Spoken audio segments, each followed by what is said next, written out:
बिस्मिल्लाहिर्रहमानिर्रहीम। अल्हम्दुलिल्लाह। हम दीनी तालीम का रिसाला नंबर 3 पढ़ रहे हैं। हमारा सबक सच्चा नौजवान चल रहा है। सबक थोड़ा लंबा होने की वजह से हम 3-4 पार्ट के अंदर उस सबक को पढ़ेंगे। तो 2 पार्ट हमने पढ़ लिए हैं, आज तीसरा पार्ट पढ़ने जा रहे हैं। तो शुरू करते हैं। बिस्मिल्लाहिर्रहमानिर्रहीम। तेरे पास और क्या है? डाकू ने कहा। तारी पासे बीजू શું છે? डाकुए કહ્યું। मेरे पास 40 अशरफिया है। મારી પાસે 40 સોનાના સિક્કા છે। नौजवान ने बड़े इत्मीनान से जवाब दिया। नौजवाने घनी शांतिथी जवाब आप्यो। बड़े इत्मीनान शांतिथी घबराया वगर। नौजवाने घनी शांतिथी जवाब आप्यो। डाकू ने कहा, मजाक करता है? ये लकीर खींची है, उसको हम कहेंगे कहा। डाकू ने कहा। डाकू ने कहा, मजाक करता है? डाकुए કહ્યું, मश्करी करे छे? नौजवान ने कहा, नहीं। नौजवान ने કહ્યું, ना। नौजवान को बार बार अपनी माँ की नसीहत याद आ रही थी। नौजवान ने वारंवार પોતાની માની શિખામણ याद આવી रही હતી। प्यारी अम्मा ने कहा था, हमेशा सच बोलना। प्यारा अम्मा जाने કહ્યું હતું, कायम साचू बोलजो। नौजवान सोच रहा था। नौजवान विचारी રહ્યા હતા। मैं एक नेक काम के लिए जा रहा हूँ। હું એક સારા કામના માટે જઈ રહ્યો છું। હું એક नेक कामना माटे जई रह्यो छूं। मैं इल्म हासिल करने जा रहा हूँ। हूँ इल्म हासिल करवा जई रह्यो छूं। जो लड़का इल्म हासिल करने जाता है वो गोया जन्नत की तरफ जा रहा है। जे छोकरो इल्म हासिल करवा जाए छे ते जाने जन्नतनी बाजू जई रह्यो छे। इल्म हासिल करने के लिए जाना सवाब का काम है। इल्म हासिल करवा माटे जवू सवाबनु काम छे। फरिश्ते उसके लिए पर बिछाते हैं। फरिश्ता तेना माटे पाख बिछावे छे। नौजवान दिल में कह रहा था, मैं आलिम बनने जा रहा हूँ। आलिम नबियों के वारिस होते हैं। मैं नबियों का वारिस बनने जा रहा हूँ। नौजवान दिल दिल में कही રહ્યા હતા, હું આલિમ બનવા જઈ રહ્યો છું। આલિમ નબીઓના નાયબ હોય છે। વારિસ નાયબ। આલિમ નબીઓના નાયબ હોય છે। હું નબીઓનો નાયબ બનવા જઈ રહ્યો છું। नौजवान ख्याल कर रहा था, मैं सय्यद हूँ। नौजवान विचारी રહ્યા હતા, हूँ सय्यद छूँ। मैं हजरत रसूल खुदा सल्लल्लाहु अलैहि वसल्लम की औलाद में हूँ।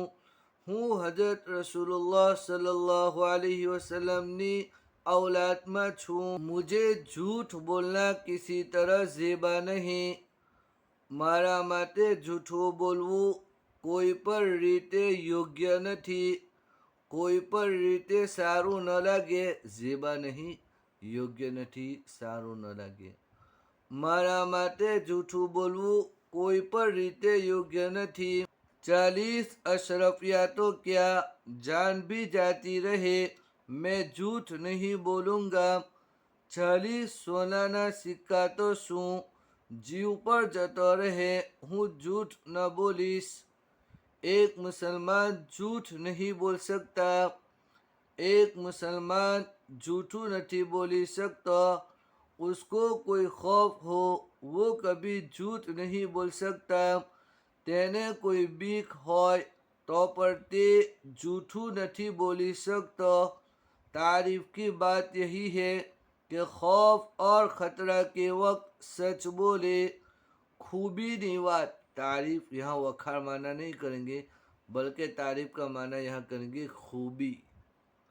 खूबीनी વાત આ જ છે કે ખૌફ અને બીકના સમયે સાચું બોલે। नौजवान दिल में ये बातें सोच रहा था और अपने इरादे में मजबूत हो रहा था।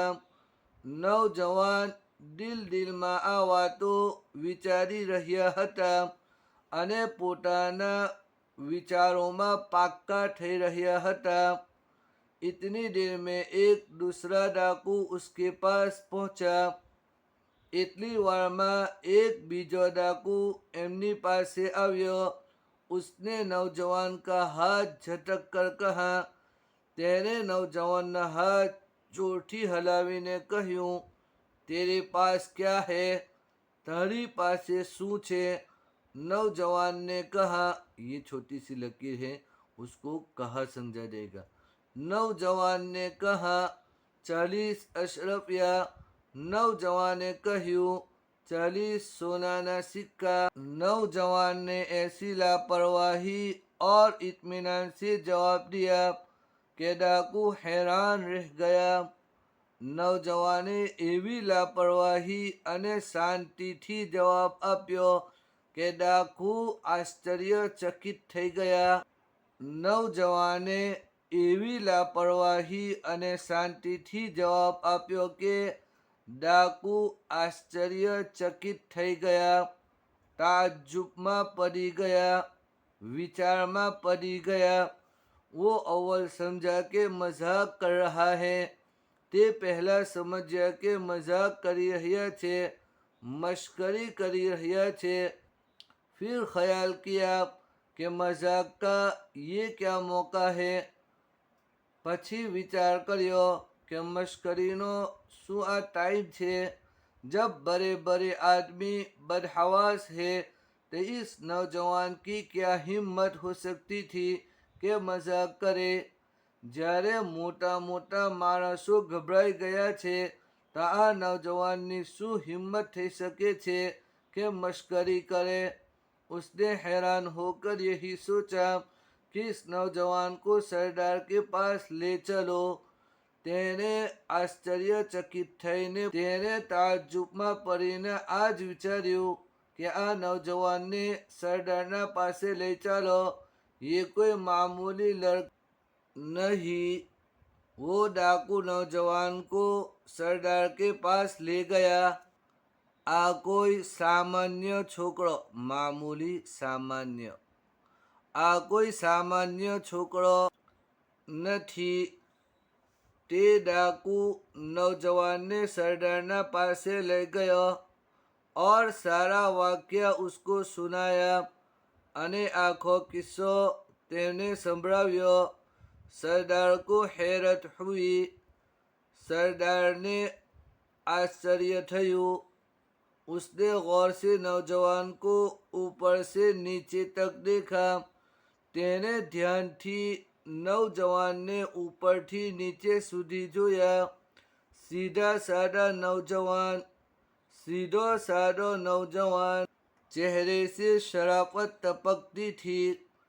चेहराથી बुजुर्गी टपकती હતી। मालूम होता था कि समझ और नेकी का पुतला है।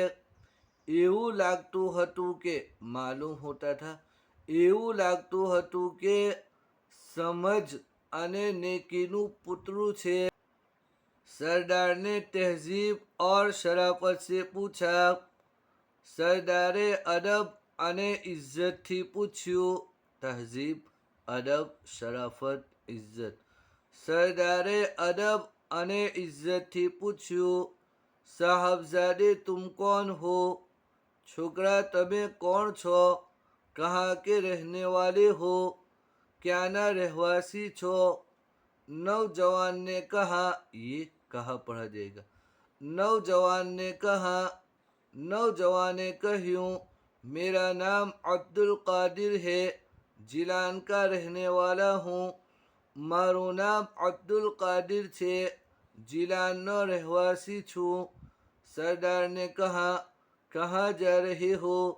सरदारे કહ્યું, ક્યાં જઈ રહ્યા છો?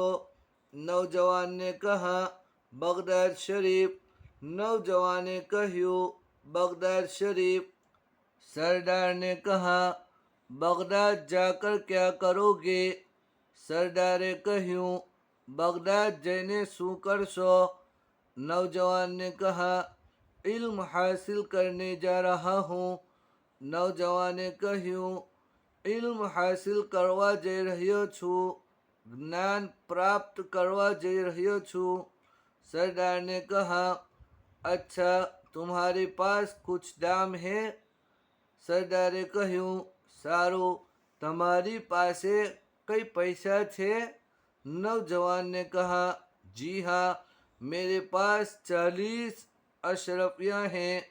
नौजवाने કહ્યું, हाँ, મારી પાસે 40 સોનાના સિક્કા છે। मैं पहले ही कह चुका हूँ, હું પહેલા જ બતલાવી ચૂક્યો છું। सरदार ने कहा, कहाँ है? सरदारे કહ્યું, क्या छे? नौजवान ने कहा, ये है बगल के नीचे, अचकन की आस्तीन में मेरी वालिदा ने सीधी थी। नौजवाने કહ્યું, આ છે બગલના નીચે, શેરવાનીની બાઈમાં મારા अम्माजाने सीवी दीदा हता। सरदार ने कहा, तुम बहुत सीधे हो, ऐसी छुपी हुई चीज को यूं बता दिया करते हैं। सरदारे કહ્યું, તમે ઘણા સીધા સાદા છો, આવી છુપાયેલી વસ્તુને आ रीते बतावी देवाती हसे। इंशाल्लाह बकिया दूसरे पार्ट के अंदर पढ़ेंगे। तो हमारा सच्चा नौजवान ये सबक चल रहा है। तीसरा पार्ट यहाँ पर मुकम्मल हो गया है। चौथा पार्ट आइंदा सबक के अंदर पढ़ेंगे। दुआओं की दरख्वास्त है। फ़ी अमानिल्लाह। अस्सलामु अलैकुम व रहमतुल्लाहि व बरकातुहू।